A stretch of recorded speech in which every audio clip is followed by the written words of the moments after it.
Kimberly from Rockville, Maryland. WAVA is the station. Hi, Kimberly. Welcome. Hi there. Hi there. I'm sorry. I'm a little nervous and a It's bit okay. overwhelmed. I have been wanting to call for such a long time. You guys are awesome and have helped me a lot. But Thank you. instead, this time I really need help with my son. I have to put my issues on hold. I have a 13-year-old son, and I'm afraid that he's become addicted to pornography. And I'm sorry. How does he have access to pornography? Well, it's actually a strange thing. A couple of years ago, he was reading a book for school and didn't know what the word damsel meant. He just kept reading it like, "What's a damsel?" And he just looked it up on Google. We usually use the internet for a dictionary and encyclopedia, and he just looked it up, and instead of just getting a definition, he got pictures. And I didn't realize he was looking at things like that, and it just was because it was only search engines. It was never actually sites, and we had some filters and things on the computer, and it just was one of those things overlooked until I discovered that he was printing out pictures Okay. of Okay, bondage pictures. got it. Now, but how does he have access to that now?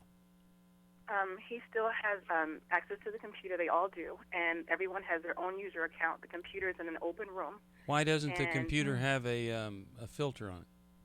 It does, but some things get through with Okay. some of the search engines, and because And- it's like it's the kind of things that they look up. Okay. It- Where's it's Dad? Where's Dad in all Dad- this?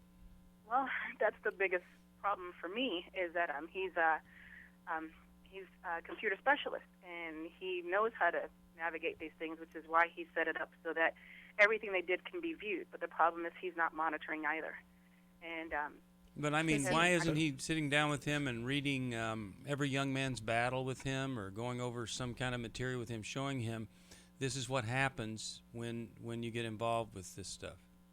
well, that was my question too. That's been my demand, but he hasn't exactly. The easiest way to say he hasn't always kept his heart pure either.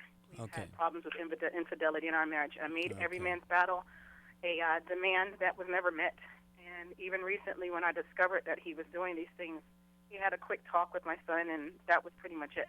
Okay, well, that makes And- sense that he wouldn't feel comfortable in talking about it. But you didn't make a demand, you made a suggestion. I threatened to move out. But you and didn't all move the out. threats that I could make, but Yeah.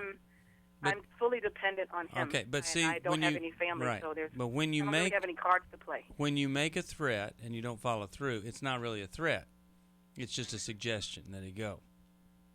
Right. So if you want to fix that problem, which will lead to the fixing of the other problem, then you have to find a way to not be in a desperate situation.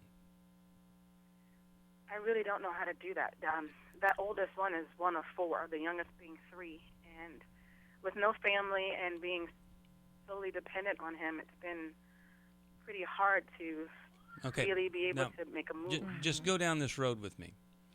I'm not telling you to do this, I'm just saying. But imagine if you called a homeless shelter and you said, my husband has a problem with pornography, and now my son has that problem, and I cannot expose my son to this husband that kind of endorses it because he doesn't do anything about it, his own problem.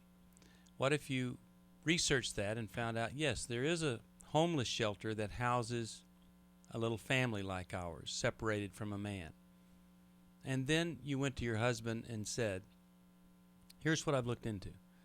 There's a homeless shelter, and I am so upset about our son being addicted to pornography at 13, and you not able to help him because you've never done what I've asked you to do. I am now going to take these kids and I'm moving into this homeless shelter because of your unwillingness to deal with your pornography problem. Now, if I was that man, I would step back and say, whoa, she's done her homework. She's really planning on doing She's this. serious. I think I better, and you know what? It might take you packing up everything you can pack up, putting it in the car until he says, okay, I'll go.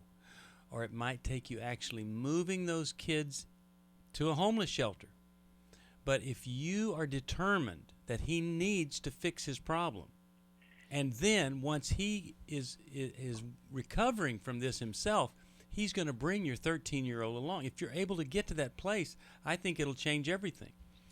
Kimberly, this is a typical pattern where the husband has a problem, and instead of dealing with that problem, we have a scapegoat in a child who has a similar problem, and now that becomes the focus of what we got to fix.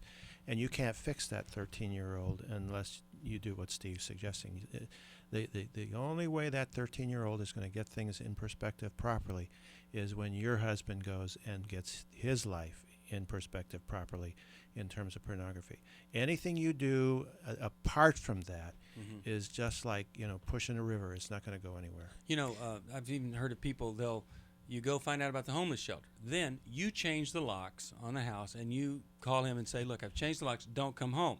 He says, well, I'm coming. I'm going to break down the door. Okay, you break down the door. I'm going to the homeless shelter. So if you want our kids staying in a homeless shelter, that's what's going to happen. Yeah, there's other ways to do Or it. all you have to do is go spend a weekend with some guys and take care of this problem forever. But that's from a standpoint of, I know what I'm doing. I'm determined you're going to stop this.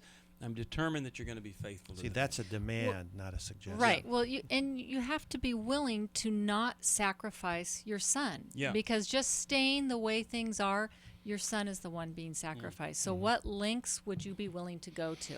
And if not a homeless shelter, there's got to be some friends or some people that would house you for a while. You have to be willing to be inconvenienced and embarrassed yourself. Right. And then one day the 13-year-old looks back and says, wow, look at the bold, courageous move she made so that I would finally get that problem taken care of. She went for the dad first who had the problem, and then they helped me. And I can imagine what Dad said. Hey, man, it's just kind of a male thing. Don't worry Yeah. about it. Right, Don't right. make it so Well, obvious. and you guys, what Less kind than of marriage is it No. when she's trapped Yep. and they have these issues and Yeah. he's not willing to get help? Yeah. So is it just coexisting Hey. until it blows apart? Hey, I'll send her Every Man's Battle, but you watching or listening,